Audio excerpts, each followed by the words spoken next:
Selamat pagi anak-anak ibu semua. Ya, apa kabar kalian hari ini? Sehat. Kenapa nggak semangat? Apa kabar kalian hari ini? Baik, Bu.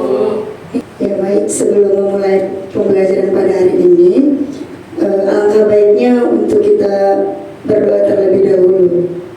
Di sini mungkin boleh ketua kelas untuk memimpin doanya. Baik teman-teman, sebelum kita melakukan proses pembelajaran, alangkah baiknya kita berdoa dulu ya. Doa dimulai.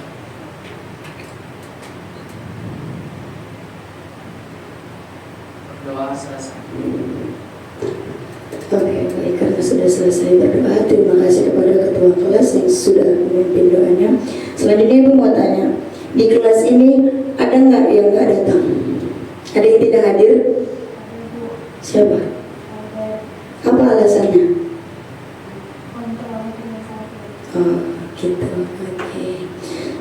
Oke, sebelum memulai pembelajaran, ibu mau coba dulu lihat sekeliling kalian. Kalau ada sampah, tolong diambil.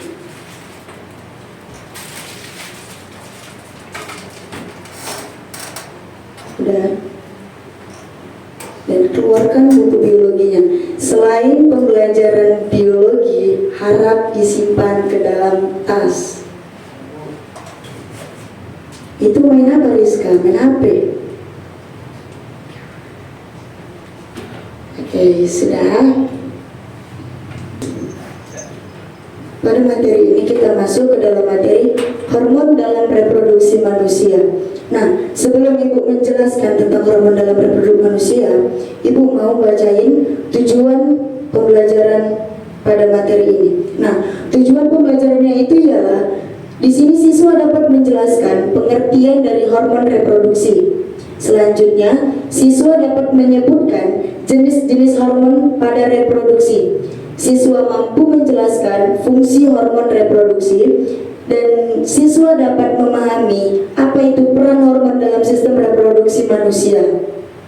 Nah, masuk pada pengertian hormon reproduksi. Siapa yang tahu apa itu hormon reproduksi?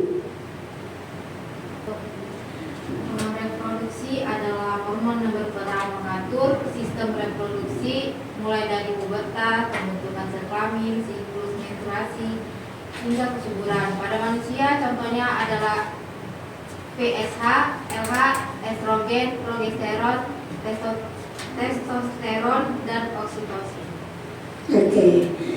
Oke, nah yang dijelaskan sama Rizka itu benar. Terima kasih kepada Rizka. Nah, di sini pengertian reproduksi itu secara umum, secara singkatnya itu. Nah, hormon reproduksi ini adalah zat kimia yang dihasilkan oleh kelenjar tertentu. Gunanya itu untuk mengatur fungsi reproduksi pada manusia. Nah, hormon ini tuh juga berperan penting dalam pertumbuhan, pubertas, dan proses reproduksi. Nah, selanjutnya itu ada yang namanya kelenjar penghasil hormon. Nah, kelenjar penghasil hormon ini dihasilkan oleh beberapa, yaitu di sini ada 3. Yang pertama itu ada hipofisis, testis, dan ada juga ovarium.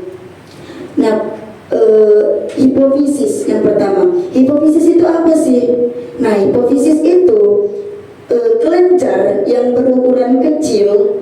Dia itu letaknya ada di bagian bawah otak manusia. Kelenjar ini tuh biasanya disebut dengan pengatur utama. Kenapa dia disebut dengan pengatur utama? Karena kelenjar ini itu bisa mengatur semua kelenjar yang ada dalam tubuh manusia. Contohnya, dia itu kayak mengatur tinggi badan kita, dia itu juga mengatur proses pubertas. Dari misalnya kita anak-anak nih beranjak menjadi dewasa. Nah, itu kan ada yang namanya siklus pubertas. Nah, yang mengatur itu siapa? Yang mengatur itu adalah kelenjar hipofisis. Selanjutnya itu dia bisa kayak untuk mengatur mengeluarkan air. Mengeluarkan air itu contohnya kayak dia itu mengatur kapan kita waktunya untuk buang air kecil dan kapan waktunya kita untuk buang air besar. Selanjutnya itu ada testis. Testis itu dia termasuk ke dalam organ yang berada dalam tubuh pada laki-laki. fungsi dari kelenjar ini tuh untuk apa? Fungsinya ini menghasilkan sperma untuk dianya bereproduksi. Jadi testis ini gunanya dan umumnya itu untuk laki-laki, karena dianya itu menghasilkan yang namanya sperma untuk dianya bereproduksi. Tanpa adanya sperma, maka tidak terjadilah kita. Iya. Selanjutnya itu ada yang namanya ovarium. Ovarium itu juga bagian dari organ yang terdapat pada wanita. Nah, ovarium ini letaknya itu di kanan dan kiri rahim wanita. Fungsi dari ovarium ini itu yang pertama itu menghasilkan telur, menghasilkan sel telur. Jadi setelah sperma ini masuk ke dalam ovarium atau dinding rahim wanita, nah itu juga dianya ovarium ini bekerja untuk menghasilkan yang namanya sel telur. Sehabis nanti sel telur masuk nanti berkembang biak menjadi zigot dan selanjutnya. Dan juga fungsinya ini untuk mengatur, membantu siklus menstruasi pada wanita. Jadi di ovarium inilah wanita itu dianya membantu untuk mengatur siklus menstruasinya.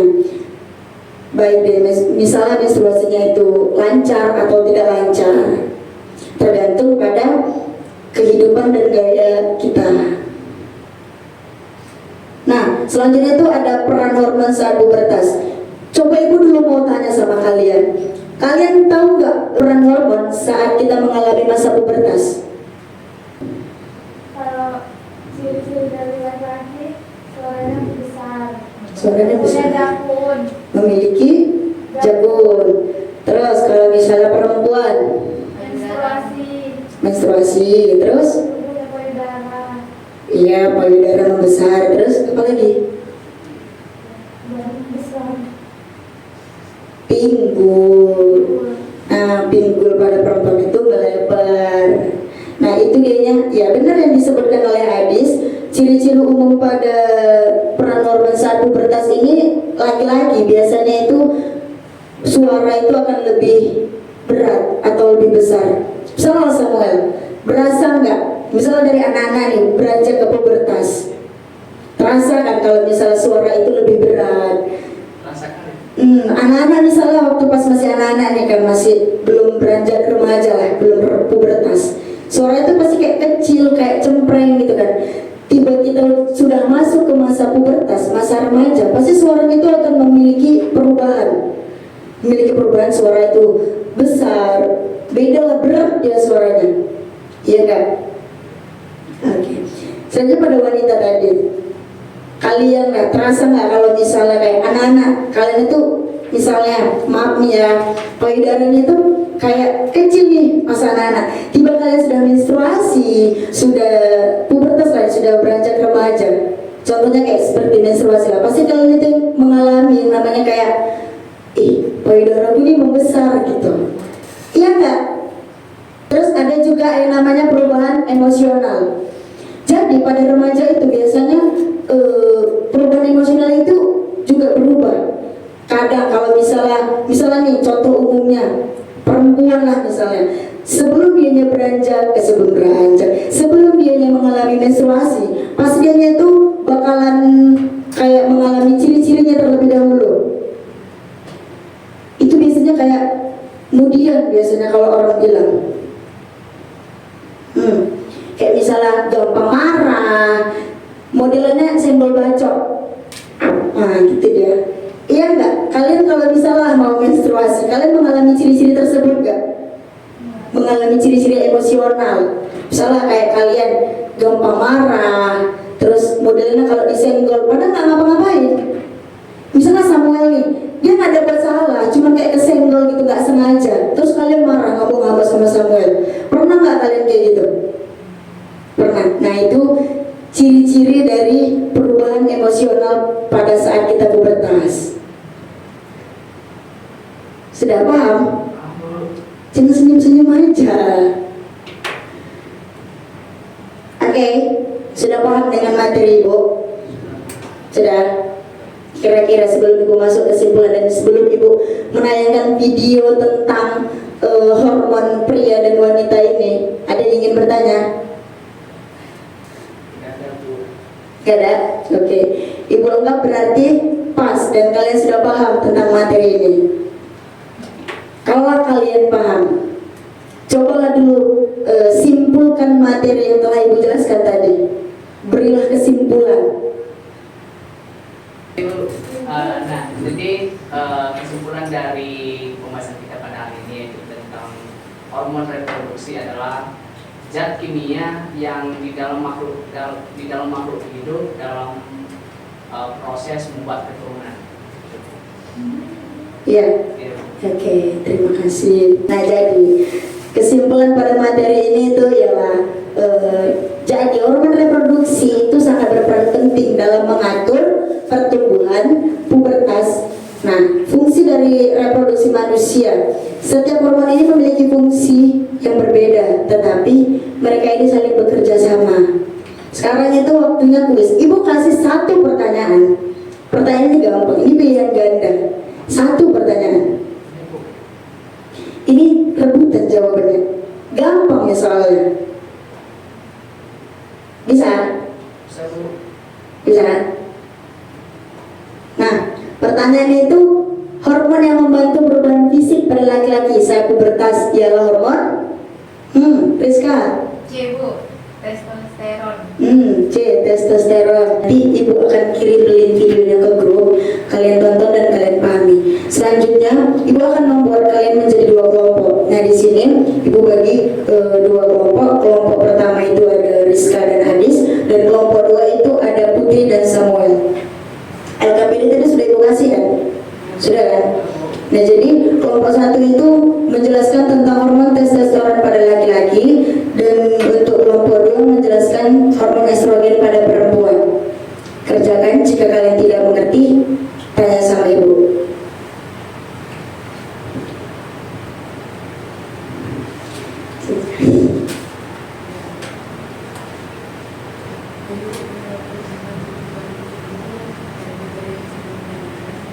Ya, jadi ini kalian jawab sesuai dengan yang sudah Ibu kasih tadi. Kan jawabannya nggak jauh-jauh dari yang Ibu jelaskan tadi kan?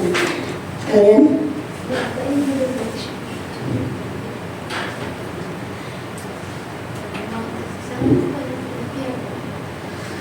Iya, kan jadi kalian ini kan ingat ini, yang A ini kan identifikasi masalah. Ini studi kasus lah, bisa kita bilang. Ini pertanyaannya, dari studi kasus ini kan muncul pertanyaan. Kalian kasus sudah, kelompok satu sudah selesai. Dikit lagi, Bu. Kelompok dua sudah, sudah bisa maju. Sudah, Bu. Ayo, iya kelompok satu maju. Assalamualaikum warahmatullahi wabarakatuh. Selamat pagi, salam sejahtera untuk kita semua. Kami dari kelompok 1. Sebelumnya perkenalkan, saya Adis Puan Maharani dan rekan saya. Saya Rizka Indonesia. Jadi kami akan menjawab pertanyaan dari Ibu Afifah. Pertanyaan Ibu Afifah untuk kelompok 1 yaitu, apa peran hormon testosteron dalam perubahan fisik pada laki-laki saat pubertas? Yakni peran hormon testosteron berperan memunculkan ciri-ciri kelamin sekunder pada laki-laki saat pubertas, seperti suara menjadi lebih berat, tumbuh rambut wajah dan tubuh, pembesaran otot dan tulang, serta pertumbuhan organ reproduksi. Nah, oke. Terima kasih Ibu ucapkan kepada masing-masing kelompok yang sudah mempresentasikan hasil kerjanya. Nah, mungkin cukup sekian materi kita pada hari ini mengenai tentang hormon dalam reproduksi pada manusia. Nah, sampai jumpa di pertemuan selanjutnya. Tetap kita bahas tentang hormon, tapi lanjutannya kayak FSH, GnRH. Oke. Nah, selanjutnya itu Ibu akan kasih kalian tugas individu, tugas di rumah. Ibu kasih kalian LKPD. Tadi LKPD sudah dapat kan? Ada 2 tadi Ibu kasih kan? Ya, Bu. Jadi Ibu kasih. Nah, ini aktivitas 1 dan sampai aktivitas 3. Kalian kerjain di rumah, nanti kumpul sama ibu di pertemuan selanjutnya. Ngumpulnya itu sama ketua kelas. Nah, ketua kelas yang ngumpul sama ibu. Bisa ketua kelas? Oke. Siapa yang belum dapat?